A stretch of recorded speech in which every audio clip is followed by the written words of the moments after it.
बिस्मिल्लाहिर्रहमानिर्रहीम। अस्सलाम वालेकुम डियर स्टूडेंट्स।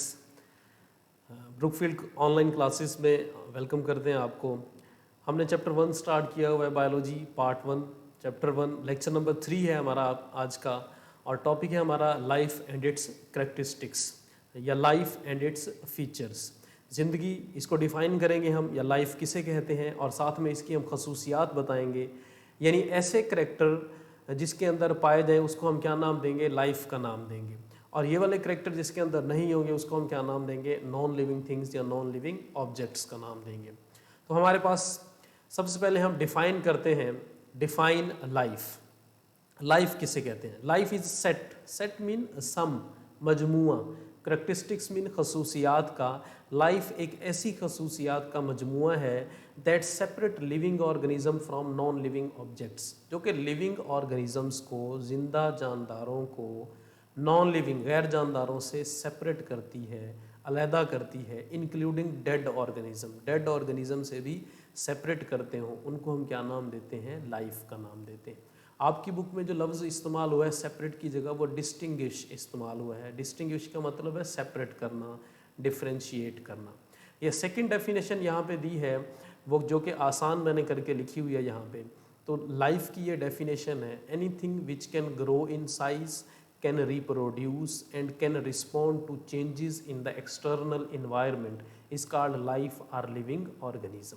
यानी दुनिया की कोई भी चीज़ जो कि कद में बढ़ सकती हो, जो रिप्रोडक्शन यानी अपनी जैसी ऑफ स्प्रिंग प्रोड्यूस कर सकती हो, और जो एक्सटर्नल इन्वायरमेंट के अंदर जो तब्दीलियां हो रही हैं उसको रिस्पॉन्ड कर सकती हो। इसका मतलब क्या है, can respond to changes in external environment, यानी कि एक्सटर्नल इन्वायरमेंट का अगर टेम्परेचर बढ़ता है तो हम उसके अगेंस्ट कोई ना कोई फंक्शन परफॉर्म करते हैं।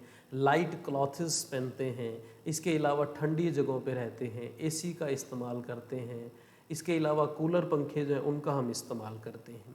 तो लाइफ की ये definition, can grow in size, reproduce, can respond to changes in external environment. जिस किसी के अंदर भी ये तीन करेक्टर्स प्रेजेंट होंगे उसको हम क्या नाम देंगे, लाइफ या लिविंग ऑर्गेनिजम्स का। लाइफ या लिविंग ऑर्गेनिजम्स की हमारे पास एग्जांपल्स हैं, animals, plants, bacteria, fungi and algae. तो ये था, शॉर्ट क्वेश्चन आ सकता है, define life with examples. Next हमारे पास है characteristics of life. Characteristics of life को स्टडी करने से पहले देखिए डेफिनेशन लिखी हुई है, biology the study of life. हम पहले बताएंगे कि लिविंग ऑर्गेनिज्म जो है सबसे पहले कब वजूद में आए। तो यहाँ पे बताया गया है कि सबसे पहली जो लाइफ अरोज हुई यानी प्रोड्यूस हुई, वो कितने साल पहले प्रोड्यूस हुई है, 3.5 बिलियन ईयर्स अगो प्रोड्यूस हुई है। इसके अलावा पहले जो लिविंग ऑर्गेनिजम्स थे, जो जानदार चीज़ें थी, वो क्या थी, सिंगल सेल्ड थे, यानी वो सिर्फ और सिर्फ एक सेल से मिलकर बने हुए थे। और जितने भी लाइफ के प्रोसेस या एक्टिविटीज़ हैं वो सिर्फ एक ही सेल है जो कि परफॉर्म करता था। यानी डाइजेशन भी एक ही सेल करता था, रेस्पायरेशन भी एक ही सेल के ज़रिए, रिप्रोडक्शन भी एक ही सेल के ज़रिए, एक्सक्रीशन भी एक ही सेल के ज़रिए, मूवमेंट भी एक ही सेल के ज़रिए की जाती थी।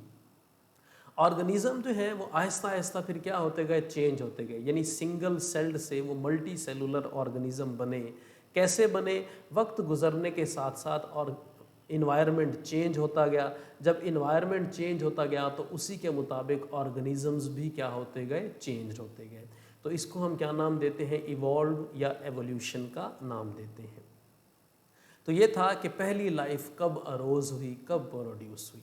नेक्स्ट हमारे पास करेक्टरिस्टिक्स ऑफ लाइफ हैं, खसूसियात हैं ज़िंदगी की। नंबर फर्स्ट करेक्टर जो कि आपकी बुक में भी दिया गया है, living organisms are highly organised. इसका मतलब क्या है कि ये इनके अंदर बहुत ज़्यादा तरतीब पाई जाती है। तरतीब का मतलब क्या है कि हर शय जो है एक मुनज़्ज़म तरीके से प्रेजेंट है। वो किस तरह प्रेजेंट है, तो हम देखते हैं organised at both molecular and cellular level. यानी लिविंग ऑर्गेनिज्म जो है वो क्या है, ऑर्गेनाइज्ड हैं, मॉलिक्यूलर लेवल पे भी और सेल लेवल पे भी। कैसे, take in substances from environment, यानी इन्वायरमेंट से हम क्या करते हैं, बहुत सारी सब्सटेंसेस लेते हैं और फिर उनको मुख्तलिफ कम्प्लेक्स वेज से उनको हम क्या करते हैं, ऑर्गेनाइज करते हैं। थर्ड हमारे पास है स्पेसिफिक सेल स्ट्रक्चर, यानी ख़ास सेल का स्ट्रक्चर, यानी ऑर्गेनेलीज जो हैं वो ख़ास काम यानी पार्टिकुलर फंक्शंस जो हैं वो क्या करती हैं, परफॉर्म करती हैं। कैसे, एग्जाम्पल हम देते हैं, माइटोकॉन्ड्रिया जो है इसको हम नाम देते हैं पावर हाउस ऑफ सेल का। गोल्जी अपरेटस, ये आप लोग 9th क्लास में पढ़ चुके हैं, ये काम करता है सेक्रीशन का। क्लोरोप्लास्ट जो है ये काम करता है फोटोसिंथेसिस का। तो हम कह सकते हैं कि specific cell structures perform specific functions. Clear, ये था पहला पॉइंट। इसी की आगे डिटेल दी हुई है। अब मल्टी सेलुलर ऑर्गेनिजम्स के अंदर देखा जाए तो सेल्स और ग्रुप ऑफ सेल्स यानी टिश्यू जो हैं ये उनके फंक्शन के मुताबिक तरतीब दिए गए हैं। सबसे पहले क्या होते हैं, सेल्स, सेल्स फिर ग्रुप की शक्ल में कहलाते हैं टिश्यूज़, टिश्यू फिर ग्रुप बना के कहलाते हैं ऑर्गन्स, और बहुत सारे ऑर्गन्स मिलकर एक सिस्टम बनाते हैं। जैसा कि डाइजेस्टिव सिस्टम को देखें तो इसके अंदर टीथ प्रेजेंट हैं, टोंग प्रेजेंट है, लेरिंग्स प्रेजेंट है, फेरिंग्स प्रेजेंट है, आइसोफेगस प्रेजेंट है, स्टमक प्रेजेंट है, स्मॉल इंटेस्टाइन, लार्ज इंटेस्टाइन, ये सारे ऑर्गन्स हैं। और ये ऑर्गन्स मिलकर क्या बनाते हैं, सिस्टम, जिसको हम नाम देते हैं डाइजेस्टिव सिस्टम। और बहुत सारे सिस्टम इकट्ठे होकर एक मुकम्मल जानदार यानी कि लिविंग ऑर्गेनिज्म को प्रोड्यूस करते हैं। जैसे कि digestive system, nervous system, excretory system, circulatory system, skeletal system, ये सारे सिस्टम मिलकर एक पूरे का पूरा क्या बना देते हैं, ऑर्गेनिज्म। तो ये था how living organisms are highly organised. Second हमारे पास करेक्टर है लिविंग ऑर्गेनिजम्स का, वो है कम्प्लेक्स इंटाइटीज। लिविंग ऑर्गेनिजम्स जो है ये क्या है, पेचीदा जिंदगी है। कैसे, all living things are composed of cell, तमाम जिंदा जानदार जो हैं वो किस चीज़ से मिलकर बने हुए हैं, सेल से। In multi cellular organism many are specialise to perform specific function. बहुत सारे सेल जो हैं वो ख़ास फंक्शन परफॉर्म करते हैं, और सेल का साइज़ हमेशा जो है वो क्या है, समाल है। The size of multiple celled organism depend on number of cells, not their size.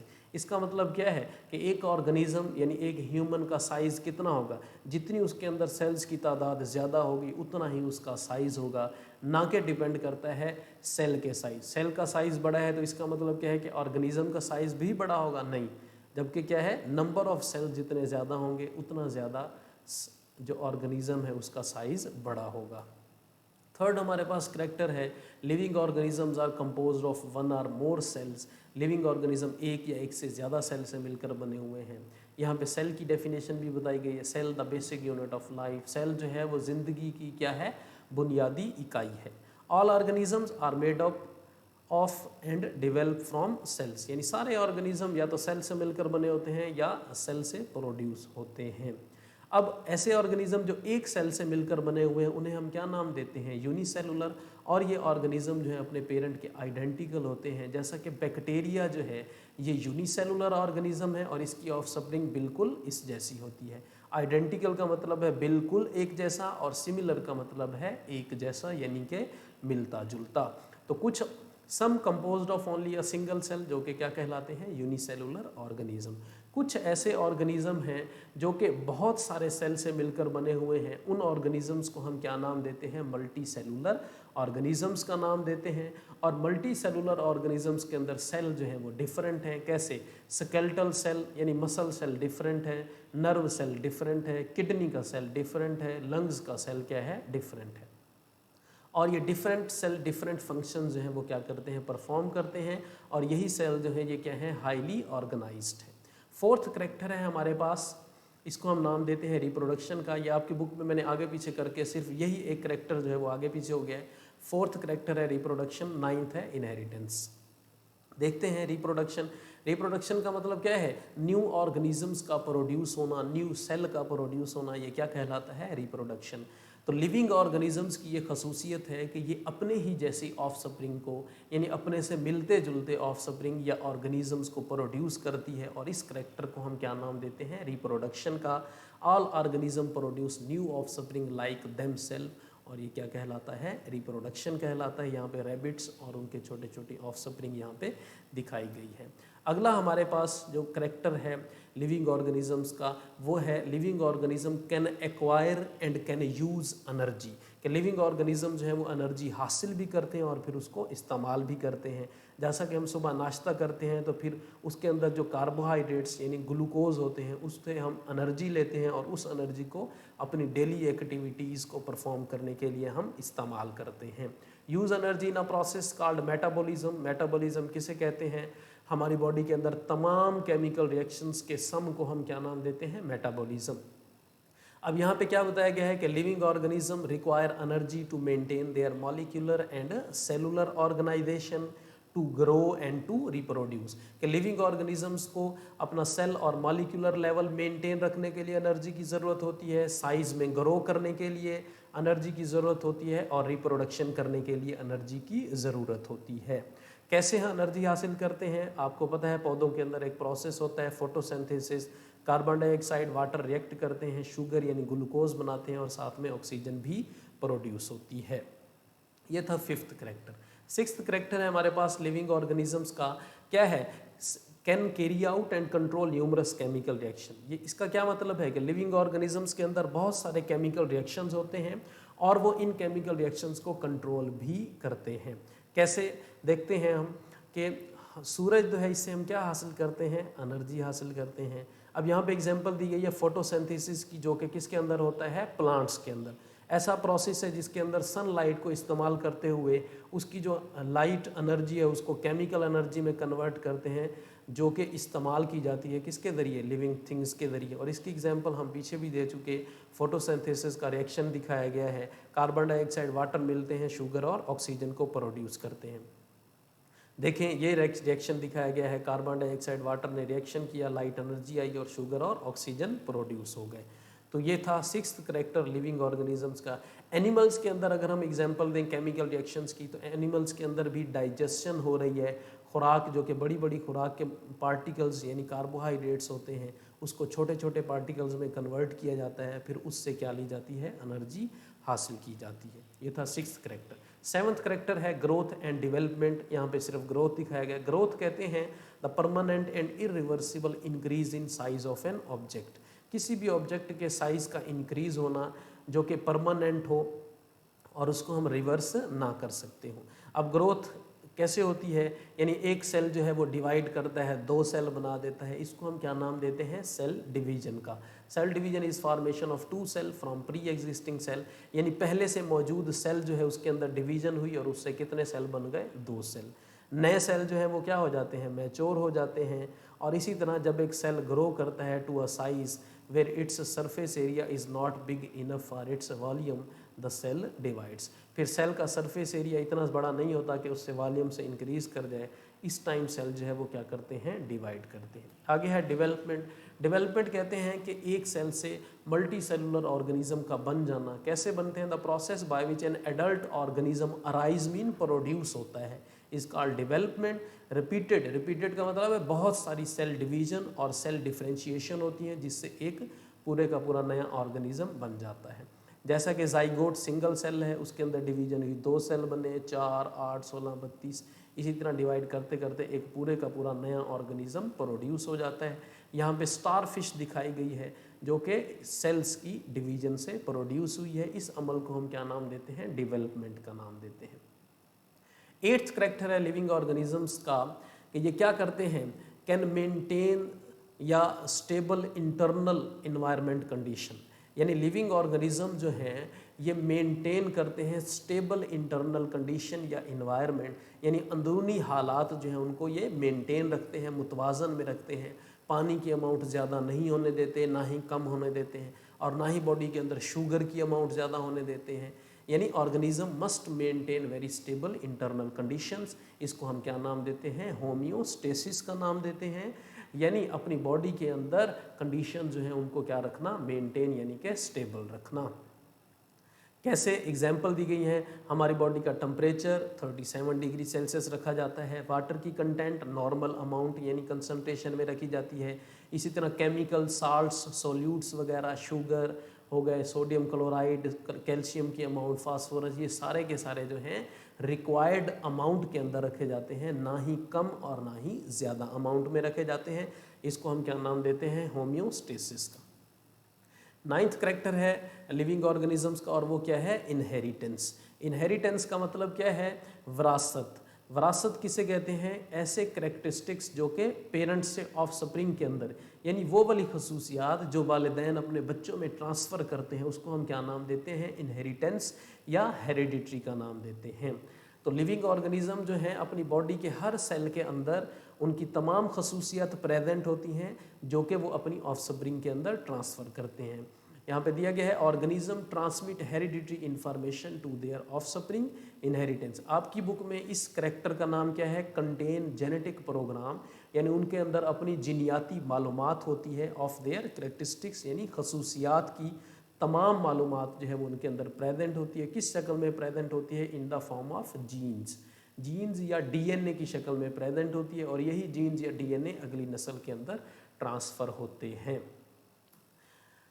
Make the structure and complex chemical necessary for protein. Example दी गई है कि जीन्स जो हैं उनके ज़रिए स्ट्रक्चर या केमिकल्स बनाए जाते हैं जैसा कि प्रोटीन प्रोड्यूस की जाती है। सेकेंड लास्ट करैक्टर है लिविंग ऑर्गेनिज्म का रिस्पॉन्सिवनेस, यानी लिविंग ऑर्गेनिज्म जो है ये एक्सटर्नल इन्वायरमेंट को रिस्पॉन्ड करते हैं। कैसे? यानी हम चेंजेस को डिटेक्ट करते हैं और फिर रिस्पॉन्ड टू चेंजेस करते हैं। कैसे? जहाँ पे लाइट बहुत ज़्यादा होती है वहाँ पे हम वहाँ से दूर चले जाते हैं, हीट से दूर चले जाते हैं। जहाँ पे बहुत ज़्यादा शोर होता है वहाँ पे हम नहीं रुकते, और जहाँ पे केमिकल चेंजेस बहुत ज़्यादा हो रही होती हैं वहाँ पे भी हम नहीं रुकते। यानी लिविंग ऑर्गेनिज्म जो है ये कोऑर्डिनेट्स करते हैं अपने रिस्पॉन्सेज, यानी अपने फंक्शंस को। रिस्पॉन्स का मतलब है कोई भी फंक्शन परफॉर्म करना, वर्क परफॉर्म करना। तो ये था कि लिविंग ऑर्गेनिज्म जो है वो रिस्पॉन्ड। एक कमरे के अंदर हम दाखिल हुए हैं, वहाँ पे गर्मी थी तो हमने क्या चलाया? फ़ैन को ऑन कर दिया। बहुत ज़्यादा गर्मी थी तो एसी को ऑन कर दिया। ये हम क्या कर रहे हैं? चेंजेस को डिटेक्ट कर रहे हैं और फिर उसी के मुताबिक रिस्पॉन्स दे रहे हैं इन्वायरमेंट को। क्लियर हो गया? लास्ट हमारे पास लिविंग ऑर्गेनिज्म का करैक्टर है ability to adapt to their environment. Organisms के अंदर ये एबिलिटी है लिविंग ऑर्गेनिजम्स के अंदर कि वो अपने इन्वायरमेंट के अंदर अपने आप को अडॉप्ट करवाते हैं। अडॉप्ट करने का मतलब क्या है? कि अपने आप को सूटेबल रखते हैं, यानी वहाँ पे अपने आप को सर्वाइव करवा पाते हैं। इस प्रोसेस को हम क्या नाम देते हैं? एवोल्यूशन। देखिए, जब से ज़िंदगी बनी है तभी से इन्वायरमेंट भी प्रोड्यूस हुआ है। इन्वायरमेंट के अंदर चेंजेस आ रही हैं। अब क्या वो चेंजेस जो कि आज से 100 साल पहले थी वही अभी तक है? नहीं, इन्वायरमेंट जो है मुसलसल चेंज हो रहा है। जब इन्वायरमेंट मुसलसल चेंज हो रहा है तो उसी के मुताबिक जो ऑर्गेनिज्म है वो भी अपने अंदर चेंजेस ला रहे हैं। कैसे? आज से 100 साल पहले एसी नहीं चलाया जाता था, एसी का किसी को कंसेप्ट ही नहीं था, लेकिन टुडे प्रेजेंट देख लें तो एसी का कंसेप्ट प्रेजेंट है। और आजकल के जो ह्यूमन बीइंग्स हैं वो एसी के अंदर रहते हैं, ठंडी जगह पे रहते हैं। क्यों? क्योंकि इन्वायरमेंट चेंज हो गया और उसी के मुताबिक लिविंग ऑर्गेनिज्म ने एसी के अंदर रहना शुरू कर दिया। तो favourable characteristics are selected for and passed on to the offspring, यानी जो खसूसियात ऑर्गेनिज्म को इस काबिल बनाते हैं कि वो चेंजिंग इन्वायरमेंट में रह सके, वो वाले करेक्टरिस्टिक्स क्या कहलाते हैं? Favourable characters. और इसको हम क्या नाम देते हैं? अडेप्टेशन। यही करेक्टर अगली नस्ल में ट्रांसफ़र होते हैं। जो फेवरेबल करेक्टर यानी जो माहौल को बर्दाश्त नहीं कर सकते वो करेक्टर डिलीट हो जाते हैं। कौन डिलीट या ऐड करता है? Driven by the natural selection, कुदरत, यानी अल्लाह ताला जो है एज ए मुस्लिम इसको सिलेक्ट करते हैं। एज ए मुस्लिम हम कह सकते हैं कि हमारे अल्लाह ताला इसको सिलेक्ट करते हैं। और सर्वाइवल ऑफ द फिटेस्ट का मतलब है कि जो बहुत ही ताकतवर होगा, यानी बीमारियों को बर्दाश्त कर सकता है, इन्वायरमेंट के अंदर चेंजेस को बर्दाश्त कर सकता है, वही सर्वाइव करेगा, और उसी को हम क्या नाम देते हैं? फिटेस्ट का नाम देते हैं। तो ये 11 करैक्टर हमने आज डिस्कस किए लिविंग ऑर्गेनिजम्स के। जिस किसी के अंदर भी ये 11 करैक्टर पाए जाएंगे उसको हम क्या नाम देते हैं? Living organism. ये नहीं कि सिर्फ 1-2 पाए जाएंगे, ये तमाम करैक्टर्स जो है किसके हैं? लाइफ यानी कि लिविंग ऑर्गेनिजम्स के हैं। जिसके अंदर ये करैक्टर्स प्रेजेंट नहीं होंगे उसको हम क्या नाम देंगे? नॉन लाइफ या नॉन लिविंग ऑर्गेनिजम्स का। तो बेटा ये आप लोगों का लॉन्ग क्वेश्चन है, define life and right it's characteristics या फीचर। 4 नंबर का लॉन्ग क्वेश्चन आएगा। इसके यही करैक्टर्स आप हेडिंग के साथ और साथ साथ एग्जाम्पल देकर भी लिखेंगे। उम्मीद करता हूँ आप लोगों को ये लेक्चर समझ आया होगा। नेक्स्ट हमारा जो लेक्चर होगा वो होगा ब्रांचेस ऑफ बायोलॉजी। तो पाकिस्तान पाइंदाबाद ब्रुकफील्ड, पाकिस्तान जिंदाबाद, ब्रुकफील्ड पाइंदाबाद। अल्लाह हाफिज़।